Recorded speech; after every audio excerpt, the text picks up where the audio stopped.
The room stilled the moment he said it. "Right this way, Miss Walker." The server's voice wasn't casual, it was reverent, like he'd been briefed beforehand, like he knew exactly who I was.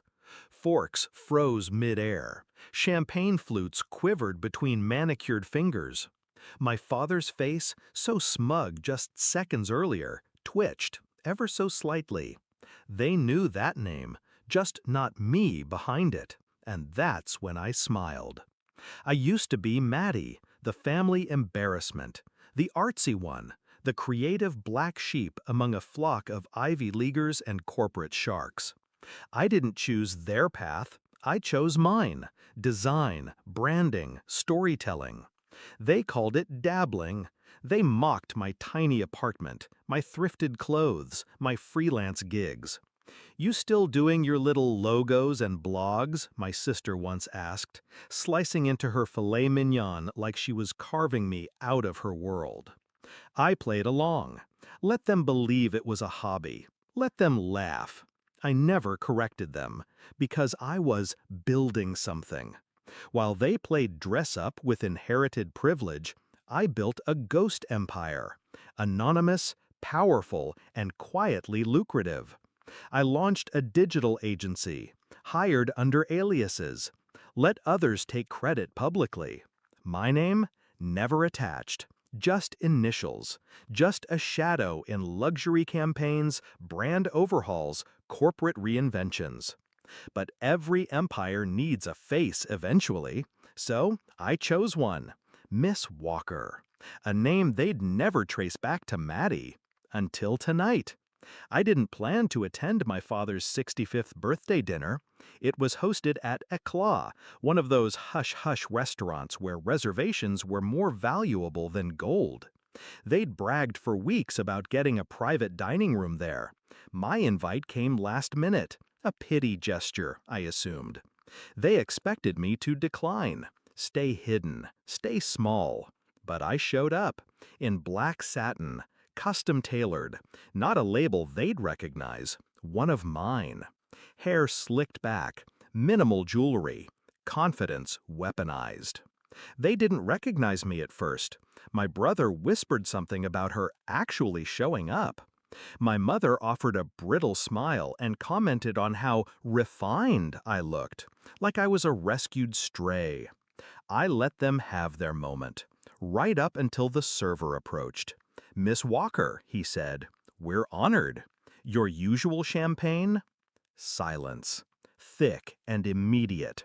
My father blinked. "Wait, you know her?" The server chuckled nervously, glancing at me. "Of course, Miss Walker's agency rebranded our entire group. New identity, new clientele, complete transformation. You haven't seen the press?" I hadn't paid him to say that, but I didn't need to. Truth has a way of detonating when it lands. Flashback to 6 years ago. I'd shown them the pitch deck, one I'd spent months building. It was lean, elegant, aggressive. They laughed, said I was cute for trying. My mother warned me I'd be poor forever. My father, glass of scotch in hand, said, "You're not built for high stakes, Maddie. Stick to Etsy." That night, I walked home in the rain, alone, shaking. Then I deleted my real name from everything, became Walker, ruthless, unattached, unapologetic. I worked 18-hour days, studied behavioral branding, market psychology, algorithmic targeting. I infiltrated their world through my work, redesigned banks, luxury retailers, tech firms. Their favorite products, reshaped by my hand. They never noticed, until now. My sister broke first. "Wait, are you saying you own this agency?" I turned slowly, took a sip of champagne. Let silence hang. Then, "No, I am the agency." Her jaw dropped. My mother went pale. My brother tried to laugh, but it curdled halfway through.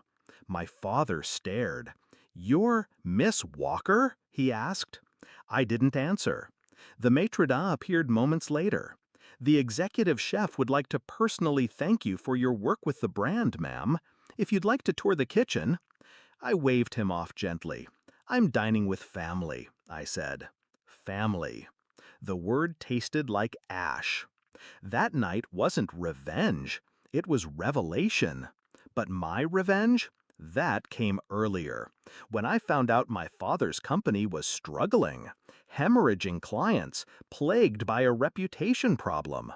They'd hired firm after firm. Nothing worked. So I stepped in, anonymously. My agency submitted a proposal under a different brand name. He never knew I was behind it. Signed over full branding authority. Paid us 7 figures. Then I burned his legacy from the inside. New messaging, new visuals, everything polished to perfection, except one critical element I manipulated: trust. I planted subtle seeds of unreliability in the brand voice, tiny inconsistencies, subconscious triggers, enough to erode investor confidence, spark rumors, leak client uncertainty. Stock dropped 11%. 3 board members resigned. They thought it was market volatility. It was me. As dessert arrived, I could feel the shift. They no longer looked at me with pity. They looked with fear.